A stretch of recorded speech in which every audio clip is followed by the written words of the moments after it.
Hola mi gente, and welcome back to another episode of Chester Hill Culture, the podcast for everything pop culture, political, and day-to-day topics with a little bit of spice. I'm your host, John Patterson, and I am so excited to be here today because, we're going to get into something real.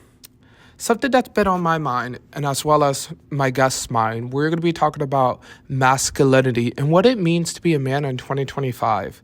And how does the idea shift over time? And how does culture and our backgrounds, even community and politics, shape how we see to express our masculinity? So let's get into it. To help me unpack this, I got a very special guest in the studio today. Mi gente, please give a well welcome to Richard. Hi, I'm Richard. I'm the editor-in-chief of The Griffin, and this subject has been on my mind for a minute, but I think now, especially post-election, it's definitely a bigger topic. We've seen how men impact society. Oh, definitely. So let's dive into it.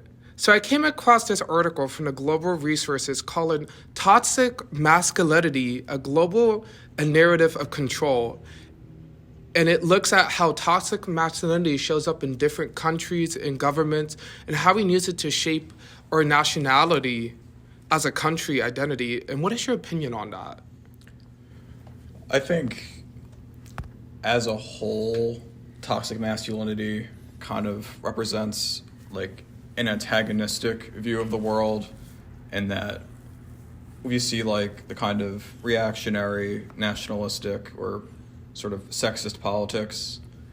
It all kind of comes back to the same sort of the world is against you and you're fending for yourself. I think it's basically just a sort of cynicism, and that you kind of think that every force, every other person is a potential threat. I think you can see this in American domestic politics with Castle Doctrine and stand your ground laws, where we kind of have a huge self-defense culture, especially with men being into this because they're perceiving other men as a danger. And then with our sort of car culture, we see these big lifted trucks, larger SUV sizes, because drivers, predictably probably men, are seeing other drivers as threats, or they're trying to stand out and look larger than other men because they want to sort of be the bigger guy. Same thing with like gun control as well, I will say. Yeah, resistance to gun control is probably a thing you could tie back to masculinity. Yeah, you can. And like pretty much like we saw our president, Donald Trump, play a narrative too. His ambitions to push anti-diversity messages and tied to leadership through toughness and dominance, even showing shade to femininity as weakness. Like, what? Like, I do not get that. Like, literally having our political leaders kind of set that for the younger generation. Yeah, Trump and the GOP currently have a very strong stance on women in leadership in the country and representations of women in leadership. I know with like the Navy and military currently, there are some pretty high profile firings of women, primarily because they in the past have spoken out in terms of being pro-diversity, pro-inclusion. And at the end of the day, I think Trump's really kind of pushing us in this rough place where we're a less efficient country and a less intelligent country because we are losing talent to this idea that women are a threat to men's masculinity or their sense of pride. Like, they don't want women on the same level as them.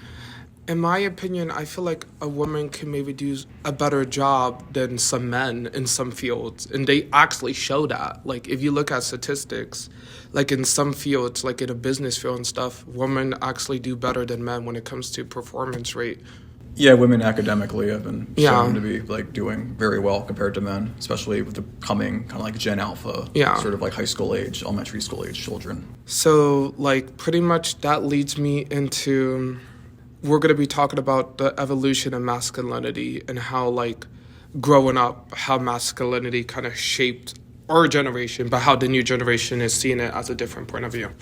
Yeah, I think that older generations it's sort of like masculinity came in a box. There's sort of a template you had to follow. And then maybe as we moved further from religion and a kind of conformist culture in the 60s and 70s and sort of like second wave feminism, we saw like cracks in this sort of, you have to follow this template to be a man. And we're kind of still living in that period where there's still remnants, and especially like a kind of daunting specter of manhood around us, and that we still have the same expectations, but we're still further from a point where it was even harder to be like a gay man or any kind of like amended form of man. Because I will say, like, growing up, I didn't know, like, the whole thing, like, oh, boys don't cry, boys don't, like, talk about their emotions. You have to, like, not show no weaknesses and stuff. But, like, over time, like, I grew up and, like, for example, I'm an artist. I like to express myself by wearing color. I'm really expressive when it comes to how... I like painting my nails as well, but I'm, like, an artist. I see the world through the artist lens. So, like, I like dyeing my hair. I like getting tattoos and stuff. But, like, the tattoos are not, like, masculine tattoos. Like, I have a tattoo of a camera on my arm. And people could be like, oh, that's not really, like, tough. That's not, like... But here's the thing, like, some men don't need to be all tough and rough. I'm, like, down to earth, and I'm just go with the vibe type of attitude. Yeah, I think there's, like, an openness to being more vulnerable and maybe expressive today. There's still some pushbacks. I think the overall maybe, like, not the overall population, but there's still the sense of conformity. I think it's just natural to people. You have kind of like a herd mentality. And maybe the standards have improved. But I think when it comes to things like crying or more like deeper reflections and expressions are still sort of pretty looked down upon or just uncomfortable. Especially when it comes to, like, big-name celebrities coming out about, like, dealing with mental problems or an issue, and then people's like, oh, my God, grow up or something. But it's, like, they're human, too. Like, these, like, people in the media field or these, like, people in, like, a business setting or, like, CEOs, they deal with issues, too. So, like, why can they not, like, express when they feel sad or they're going through a rough time? I think with this era of sort of just time and society, I think the mental health aspect is like probably the most like front page kind of issue with being a man and masculinity, because depression is now more talked about, and I think the male suicide rate and male loneliness has and come up a lot. Anxiety as well. Anxiety and I think that all kind of comes back to we're getting better at expressing ourselves, but there's still the kind of lingering kind of otherness and maybe just like it doesn't feel right to be that kind of expressive yet. But I see the shift not just like us talking about it, but also like in media. You see it a lot in like the latest movies or shows. Like they're showing younger guys it's okay to like embrace your emotions, or it's okay to not be this typical type of character.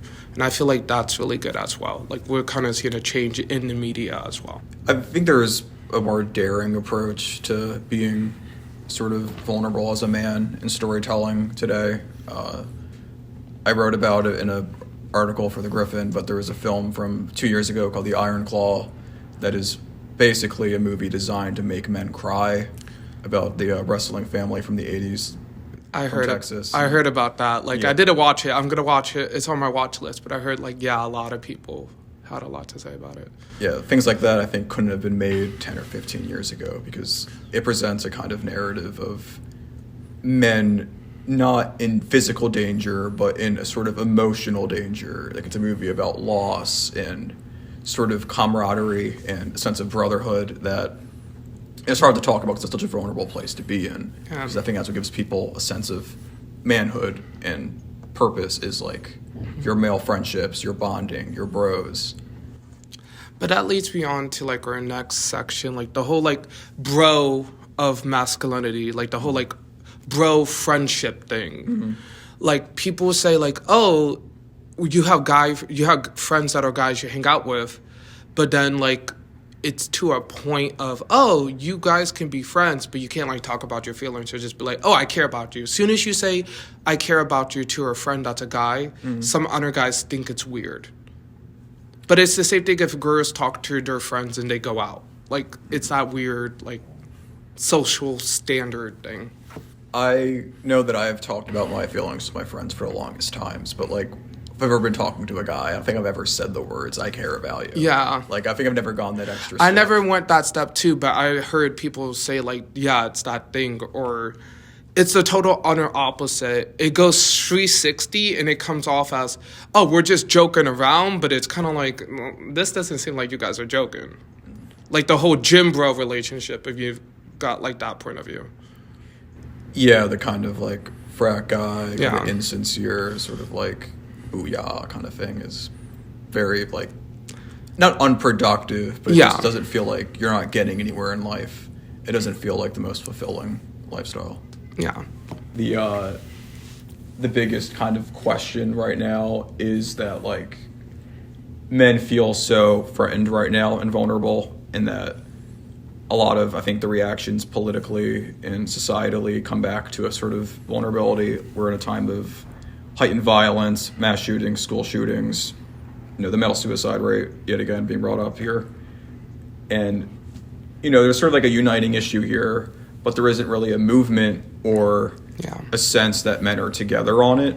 We may acknowledge it, but there isn't, let's say, like a semblance of sisterhood with like women feeling like when they had problems, they sort of have like the feminist movements with suffrage and whatnot. And to me, I think men, because of their sort of antagonistic kind of standoffishness with their feelings and Like the whole like hero's journey trope, you can say, right? yeah, men see themselves as their own protagonists. Like, Yeah. everyone does. But Yeah. think of men in particular. See it the most. Like men think other men are like ops or whatever, and I think that Yeah. keeps them from. Oh, definitely. Yeah. So yeah. Yeah, I think the step to getting to a better place with ourselves and society is men kind of embracing our shared kind of fears and aspirations. Yeah. Especially when it comes to competitiveness. Like, you see it a lot with guys. We could be the most competitive about the smallest things when it comes to other guys. Because I feel like I used to do it. I don't do it as much, but it's kind of like, oh, I feel insecure about this. But if I'm better than this guy at this, at least I'm better at something. Yeah, I'm not even the most competitive person, but I know if like high school, if me and a friend like the same girl, it'd be like the most uncomfortable thing because Yeah. it could be my best friend. But it's like I want to be better than you out of nowhere. It's like that instance of, or if you guys are just playing a game or something, you're like, no, I'm better at you. Like it's that guy's instinct of, no, I need to be the best man in this right now, like in this situation. I don't know if it's like a survival instinct that just kicks in us or... Yeah, I think like it's the fear of being one-upped. Or, Yeah. like, taken over. Like you want to be like on your little pedestal, and now you have a guy's shadow hanging over you, and it's like you want to be out in the sun. Yeah. But that's pretty much what we have today, guys. It's a pretty small episode, but we wanted to talk about this because it's really important, especially nowadays with the whole like political shift and change and how like the world is changing. So I felt like this was a really important topic to talk about. So thank you so much for being on the podcast, Richard. Of course. Please go check out The Griffin.